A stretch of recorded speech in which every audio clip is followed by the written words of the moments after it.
Welcome to my channel, Philosophy of Stoicism. I usually cherish the house smelled of freshly baked lasagna. A recipe I'd perfected over the years. Cooking had always been my way of showing love.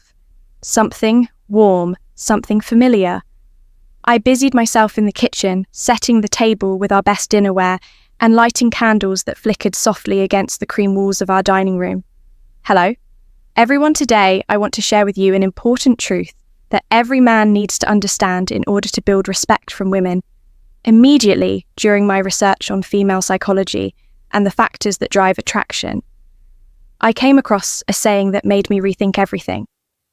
Tom, my husband, sat in the living room, scrolling on his phone. As always, he barely looked up when I called out dinner's almost ready. I'd grown used to his distractions over the years. It wasn't that he didn't care. At least, I didn't think so. But his attention had a way of drifting, especially when his best friend Mark was coming over. Mark's visits had become a routine too. Routine, perhaps he'd arrive with his easy charm, his booming laugh and a bottle of wine, as if he were part of the family, and tonight was no different when the doorbell rang. I called to Tom to answer it, but he didn't budge. Typical, I wiped my hands on my apron and opened the door. There was Mark, grinning ear to ear, holding a bottle of expensive Mero for my favourite hostess, he said, stepping inside and pulling me into one of his hugs. Only this time it lingered just a bit too long. I laughed it off, patting his back on awkwardly as I pulled away. "You're spoiling us?" "Mark," I said, leading him into the dining room, but inside I felt a flicker of something, an unease I couldn't quite place. The dining room looked warm and inviting, the candles casting a soft glow over the table. I'd always prided myself on making our home welcoming tonight. Though something about the atmosphere felt heavier. Maybe it was just the long week catching up with me, or maybe it was Mark's hug, but the feeling lingered like a shadow I couldn't shake. Dinner, if you're ready to claim your silent confidence, hit like, subscribe and comment. Claim my space below. Let's continue this journey together. Now, let's begin. Started like it always did, with laughter and light conversation. Mark had a way of filling the room with his energy-cracking jokes that made even Tom chuckle, despite his usual preoccupation with his phone. But tonight, his jokes had a sharper edge directed at me more often than not. "You're too good for him," Sarah Mark said with a wink as I passed the bra basket. Tom laughed as if it were just harmless banter, but then Mark's hand brushed against mine when he reached for the salt, lingering just a second too long. I froze for a moment, glancing at him, but he didn't seem fazed. He met my eyes, holding my gaze a little too long. Before breaking into that familiar grin of his, I felt a knot tighten in my stomach, but I told myself it was nothing I was overthinking, wasn't. Tom, oblivious as always, was busy recounting some story from work. His voice animated as he gestured with his fork. I laughed when I was supposed to, smiled at the right moments, but I could feel Mark's attention on me. It was unnerving. As the evening wound down, I started clearing the table. Tom excused himself to take a call in the other room, leaving me alone with Mark. I tried to focus on gathering the dishes, but I could feel his gaze on me, sharp and lingering. "You really do too much," he said softly, leaning against the doorway to the kitchen. Tom doesn't know how lucky he is. The way he said it made my skin crawl. His tone wasn't kind or admiring, it felt like something else entirely. I forced a laugh, brushing him off. "You're too kind, Mark. Now, excuse me, I need to finish up in here if you're ready to claim your silent confidence. Hit like, subscribe and comment. Claim my space below. Let's continue this journey together." "Now, let's begin," but he didn't move right away for a moment. I thought he was going to say something else, something I wasn't ready to hear. Then, with a shrug and a smirk, he finally turned and walked back to the dining room. I stood there for a moment, gripping the edge of the counter, trying to shake off the unease. Maybe I was overreacting, I told myself. Maybe it was just Mark being Mark, but that seed of doubt had been planted and I couldn't ignore it.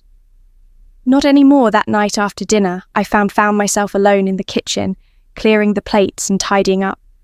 The house was quiet, except for the rhythmic hum of the refrigerator and the occasional clink of dishes. As I placed them in the sink, the warm glow of the kitchen lights felt oddly dim, almost suffocating. I was lost in thought when I heard footsteps behind me. It was Mark. He leaned casually against the counter, holding his wine glass, and started chatting about something I can't even remember. Now, his tone was light, but there was an edge to it, something that made my skin prickle as I wiped the counter. He moved closer too. Close at first, I thought it was just Mark being his usual, overly familiar self. But then I felt it.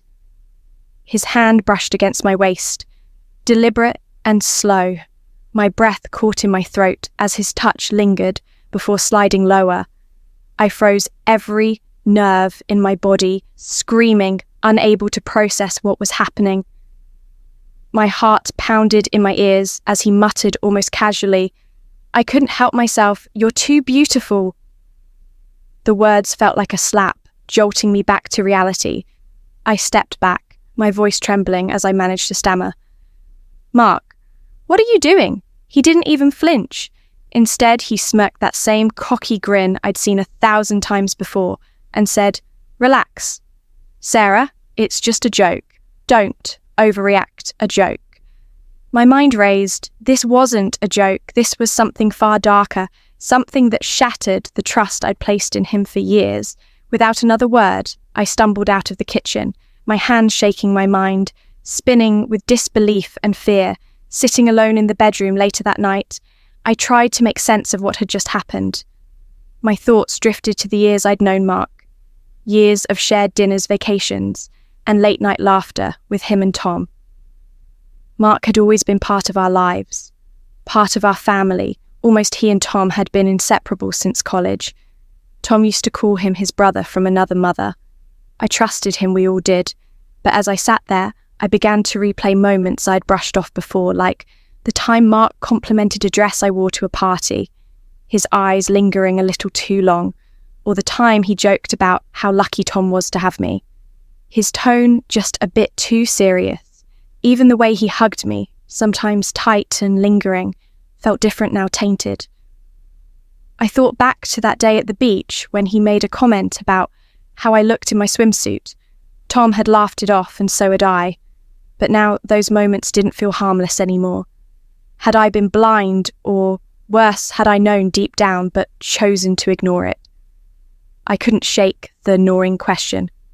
Why hadn't Tom noticed, or had he noticed, and decided it wasn't worth addressing the weight of it all, pressed down on me heavy and suffocating? The trust I had in Mark was gone, replaced by a sickening sense of betrayal. And for the first time, I started to wonder if my marriage, the foundation of my life, was as solid as I thought. The next morning, I sat across from Tom at the breakfast table, my heart pounding as I struggled to find the right words. He was scrolling through his phone, sipping his coffee like it was any other day. I knew what I had to say would shatter that illusion. If you're ready to claim your silent confidence, hit like, subscribe, and comment. Claim my space below. Let's continue this journey together. Now, let's begin. Tom, I started, my voice trembling. We need to talk about Mark. He finally looked up, confused. What about him? I took a deep breath and told him everything. How Mark had followed me into the kitchen, touched me, and then dismissed it as a joke. I expected shock, anger, maybe even disbelief. But what I didn't expect was his reaction. Tom leaned back in his chair, crossing his arms. Are you sure? Sarah, that doesn't sound like Mark. He's my best friend. He wouldn't do something like that. His words felt like a punch to the gut. Tom, I know what happened, I said, my voice breaking. I was there. He touched me, and it wasn't innocent. But instead of comforting me, Tom shook his head. You must have misread the situation. Mark's always been friendly. Maybe you're just overthinking it. His words hung in the air, heavy with doubt and dismissal. I felt my chest tighten as I tried to explain, tried to make him see the truth. Tom, I'm not imagining this. He crossed the line, but he didn't budge. Sarah, he's like a brother to me. I don't think he'd ever do anything to hurt you or me. You're being too sensitive. It wasn't just disbelief. It was betrayal, my own husband. The man I thought would always have my back was defending the man who had violated my trust. Tears filled my eyes, but I refused to let them fall. I spent the next few days replaying the conversation in my mind, questioning myself. Questioning everything. Was I overreacting? Had I misread Mark's actions? But no. Deep down, I knew what had happened. And if Tom wouldn't stand up for me, I'd have to stand up for myself. When Mark came over again, I didn't wait for him to get comfortable. As soon as Tom stepped out to grab something from the garage, I cornered Mark in the living room. My hands were shaking, but my voice was steady. Mark, we need to talk, I said, staring him down. He raised an eyebrow, firing innocence. About what? You know exactly what I'm talking about. I said, what you did in the kitchen was unacceptable. If you ever try anything like that again, I will tell your wife for the first time. I saw a crack in his confidence. His smirk faltered and his eyes darted away. Come on, Sarah, he said, his tone light but uneasy. It was just a misunderstanding. Let's not blow this out of proportion. Don't play games with me, I shot back. You know what? You did stay away from me, or I'll make sure everyone knows the truth. Mark tried to laugh it off, but the tension in his shoulders betrayed him. He knew I wasn't bluffing that night. I started keeping track of every interaction with Mark, noting every inappropriate comment, every lingering look. I even confided in my closest friend Emma, who listened without judgment and reassured me that I wasn't crazy. You're doing the right thing, she said. Don't let them gaslight you into thinking this is your fault. Her support gave me strength, a reminder that I wasn't alone in this. I couldn't change what had happened, but I could make sure it didn't happen again. The breaking point came at a dinner party we hosted. A few weeks later, our closest friends were gathered around the table, the air filled with the hum of conversation and the clinking of glasses I had spent all day preparing, trying to push the tension with Mark and Tom to the back of my mind. But as the evening wore on, that familiar unease crept back in. Mark was his usual self, loud, charming, and confident. But then, halfway through dinner, he made a comment that cut through the laughter like a knife. Tom's a lucky man, Mark said, his voice dripping with something I couldn't quite describe. If I were him, I'd never leave Sarah alone in the kitchen. The words hung in the air, heavy and suffocating for a moment. There was silence, the kind of silence that makes your skin crawl. I could feel everyone's eyes darting between me, Tom, and Mark, the unspoken tension thickening with every passing second. I glanced at Tom, praying he'd say something, do something. And for the first time, I saw it, the flicker of realization in his eyes. He looked at me, then back at Mark, and I knew he understood. The evening continued, but the atmosphere had shifted. I barely noticed when one of our friends, Greg, pulled Tom aside later when the guests had left and the house was quiet again. Tom sat me down. His face was pale, his jaw clenched. Greg told me something, he said, his voice low. He said, Mark's done this before, made other women uncomfortable. There were rumours, but I never believed them. I stared at him, my emotions tangled in a mix of anger and relief. And now I asked. He didn't answer right away. Instead, he stood up, pacing the room. I need to talk to him. He finally said I need to hear it from him the next day. Tom confronted Mark. I wasn't there, but when Tom came home, his face said it all. Mark had admitted it, downplayed it, of course, tried to brush it off as misunderstandings or harmless jokes. But the truth was undeniable. If you're ready to claim your silent confidence, hit like, subscribe, and comment. Claim my space below. Let's continue this journey together. Now, let's begin. Tom was devastated. His best friend, the man he trusted, like a brother, had betrayed him and me in the worst way. Mark was gone from our lives. After that, Tom told him he was no longer welcome in our home or in our marriage. It was a small victory, but it didn't erase the damage. Tom apologized, truly, deeply apologized. "I should have believed you," he said one night as we sat together in the dim light of our living room. "I was so blinded by my loyalty to him that I didn't see what was right in front of me. I failed you, Sarah." His words were genuine, but they didn't heal the wounds overnight. Our relationship was strained, fragile in a way it had never been before.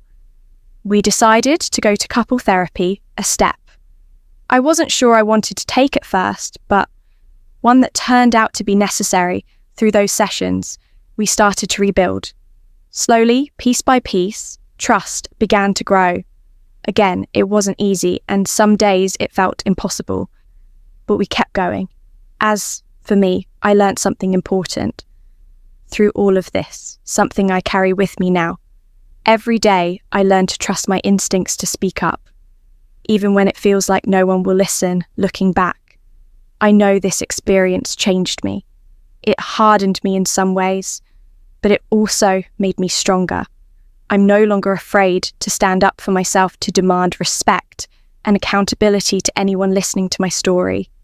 I want to say this: your voice matters. Your truth matters, even when it feels impossible, even when it feels like the world is against you. Don't stay silent, because in the end, the only way to heal is to confront the pain. No matter how difficult it may be, if you found this video helpful, give it a thumbs up and don't forget to subscribe to Philosophy of Stoicism for more real, relatable advice on navigating the complexities of love and relationships. Remember, relationships take time, care, and effort, but the rewards are worth it. When fear and caution are met with understanding and patience, they transform into trust and connection. Thanks for watching, and we'll see you in the next one.